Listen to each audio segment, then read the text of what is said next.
Это дань уважения тем великим традициям сынам якутского народа, которые вписали золотыми буквами борцовскую спортивную историю мировую Советского Союза и России.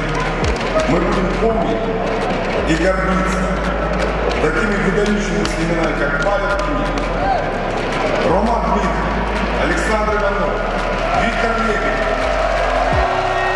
А вам спасибо, что заполнили зал и таким образом сохраняете свои традиции и спортивную историю.